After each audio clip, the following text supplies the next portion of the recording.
Halo teman-teman, hari ini kita kembali belajar di rumah untuk menghindari penyebaran COVID-19. Kali ini kita belajar dengan menyimak sebuah tayangan matematika mantul tentang teorema Pitagoras. Ayo sediakan alat tulis dan bersiaplah menjawab pertanyaan.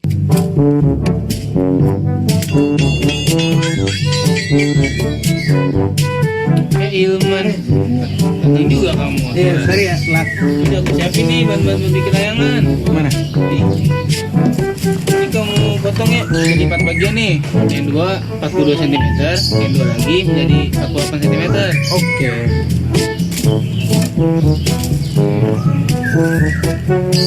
Udah, lupa beli benang.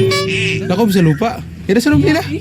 Beli. Tapi kira-kira berapa sentimeter ini Udah, beli ya? beli aja sono. Banyak pasti.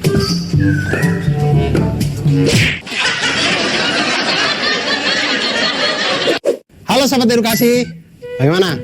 Kapan terakhir kali kalian main layang-layang? Atau membuat layang-layang sendiri gitu? Ternyata kita kalau membuat layang-layang itu seperti lagunya dulu kan, ku ambil bulu sebatang, ku timbang dengan benar dan segala macam. Nah itu ternyata ada konsep-konsep matematika yang diterapkan di situ, karena titik pertemuan di garis yang di tengah, kemudian benang yang kita ambil dari sisi luarnya, bambu yang kita jadikan layang-layang itu, semuanya itu ternyata membentuk segitiga, yang mana siku-siku dan benang-benangnya itu membentuk sisi miring dari segitiga, yang di situ mencerminkan tentang rumus Pitagoras. Nah, apa itu teorema Pitagoras? Teorema Pitagoras itu adalah teori yang menunjukkan hubungan antara sisi dalam segitiga siku-siku. Ingat, segitiga siku-siku. Jadi bunyi teorema Pitagoras itu adalah pada segitiga siku-siku berlaku kuadrat sisi terpanjang adalah sama dengan jumlah kuadrat sisi penyikunya. Atau kuadrat sisi miring itu sama dengan jumlah dari kuadrat sisi siku-sikunya. Nah, seperti terlihat pada gambar, sisi miringnya itu C, lalu sisi siku-sikunya itu ada A dan B.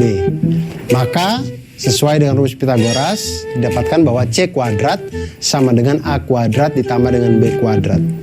Atau C sama dengan akar dari A kuadrat ditambah dengan B kuadrat.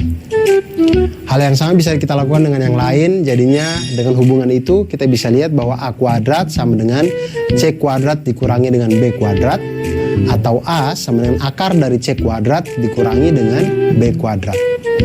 Hubungan ini juga kita bisa gunakan untuk mencari sisi B, di mana B kuadrat sama dengan C kuadrat dikurangi dengan A kuadrat, atau B sama dengan akar dari C kuadrat dikurang dengan A kuadrat.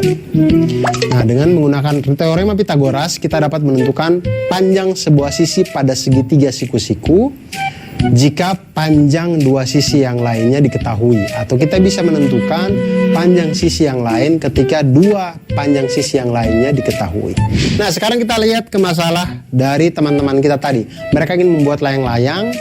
Layang-layang itu ada dua rusuk paling tidak yang kita buat untuk bambunya itu kan, bambu panjang begini kita ikat di sini di tengahnya. Sekarang benang-benangnya ini yang mengelilinginya ini ditanya, kalau bambu yang panjangnya 48 cm menjadi dua bagian sama panjang, sedangkan bambu berukuran 42 cm terbagi menjadi 10 cm dan 32 cm. Pertanyaannya adalah, berapa banyak benang yang dibutuhkan untuk membuat layang-layang tersebut? Maka seperti yang sudah-sudah, kita kumpulkan dulu yang kita ketahui. Kita ketahui bambu panjangnya 48 cm, dua bagiannya sama panjang, berarti ini bambu yang menjadi sayap nih. Makanya panjangnya sama. Kemudian ada lagi bambu berukuran 42 cm terbagi menjadi 10 cm dan 32 cm. Ini berarti bambu yang di tengah. Yang 10 cm yang biasanya di atas, 32 cm yang di bawah. Kita misalkan bambu dengan ukuran 48 cm yaitu panjangnya itu PR, dan bambu dengan ukuran 42 cm panjangnya SQ.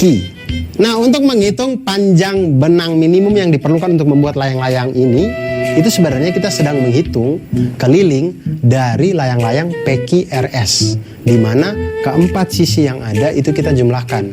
Jadi keliling layang-layang PQRS itu sama dengan panjang PQ ditambah panjang QR ditambah panjang RS dan ditambah panjang SP. Nah, kita lihat, tinggal misalkan panjang PS. Kita dapatkan panjang PS dari mana? Dengan teorema Pitagoras, di mana PS itu adalah hipotenusanya atau sisi miringnya. Kemudian sisi siku-sikunya itu adalah PT dan TS. Maka kita masukkan PS kuadrat sama dengan PT kuadrat ditambah dengan TS kuadrat.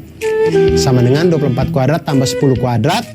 Sehingga diperolehlah PS sama dengan 26 cm. Kemudian PQ. PQ itu sisi miring dengan sisi siku-sikunya 24 atau PT dengan TQ. Kita lihat PQ kuadrat sama dengan PT kuadrat ditambah dengan TQ kuadrat sama dengan 24 kuadrat ditambah dengan 32 kuadrat. Sehingga diperoleh PQ sama dengan 40 cm.